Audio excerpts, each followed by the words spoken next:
അവരെ രക്ഷിക്കാൻ ശ്രമിക്കുന്നതിനിടയിലാണ് ആ ഭീകരസത്വം അവരുടെ മുന്നിൽ പ്രത്യക്ഷപ്പെടുന്നത്. ഒരു വലിയ മുതല. അതെ, ഒന്നല്ല, കുറച്ചധികം മുതലകൾ. ഇനി ഹെയ്ലിയുടെയും ഡേവിന്റെയും ജീവൻ മരണ പോരാട്ടമാണ് നമ്മൾ കാണുന്നത്. ഹായ് ഫ്രണ്ട്സ്, എല്ലാവർക്കും STMലേക്ക് സ്വാഗതം. ഇന്ന് നമ്മൾ സംസാരിക്കാൻ പോകുന്നത് 2019 പുറത്തിറങ്ങിയ ഒരു കിടിലൻ സർവൈവൽ ത്രില്ലർ സിനിമയെക്കുറിച്ചാണ്. ക്രോൾ. പേര് സൂചിപ്പിക്കുന്നത് പോലെ തന്നെ ഇഴഞ്ഞു നീങ്ങുന്ന ഭീകരതയുടെയും അതിജീവനത്തിന്റെയും കഥയാണിത്. അപ്പോ അധികം വൈകിക്കാതെ നമുക്ക് സിനിമയുടെ വിശേഷങ്ങളിലേക്ക് കടക്കാം. ക്രോൾ സംവിധാനം ചെയ്തിരിക്കുന്നത് അലക്സാണ്ടർ അജയാണ്.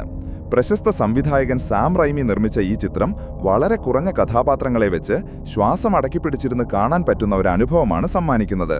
ഫ്ലോറിഡയിൽ ഒരു കാറ്റഗറി 5 ചുഴലിക്കാറ്റ് ആഞ്ഞടിക്കാൻ പോവുകയാണ്. എല്ലാവരും സുരക്ഷിത സ്ഥാനങ്ങളിലേക്ക് മാറിക്കൊണ്ടിരിക്കുന്നു. ഈ സമയത്താണ് നമ്മുടെ പ്രധാന കഥാപാത്രമായ ഹെയ്ലി കെല്ലർ രംഗപ്രവേശം ചെയ്യുന്നത്. ഹെയ്ലി ഒരു കോളേജ് നീന്തൽ താരമാണ്. ചുഴലിക്കാറ്റിന്റെ മുന്നറിയിപ്പ് വന്നിട്ടും തന്റെ അച്ഛനായ ഡേവിനെ ഫോണിൽ കിട്ടാതെ വന്നപ്പോൾ ഹെയ്ലി പോലീസ് മുന്നറിയിപ്പുകൾ അവഗണിച്ച് അച്ഛൻ താമസിക്കുന്ന പഴയ വീട്ടിലേക്ക് പോകുന്നു. അച്ഛനും മകളും തമ്മിൽ അത്ര രസത്തിലല്ലെങ്കിലും ഈ അപകടഘട്ടത്തിൽ അച്ഛനെ തനിച്ചാക്കാൻ അവൾക്ക് കഴിയുന്നില്ല. അവിടെയെത്തുന്ന ഹെയ്ലി അച്ഛനെ വീടിന്റെ അടിത്തറയിലുള്ള ഇടുങ്ങിയ സ്ഥലത്ത് കണ്ടെത്തുന്നു.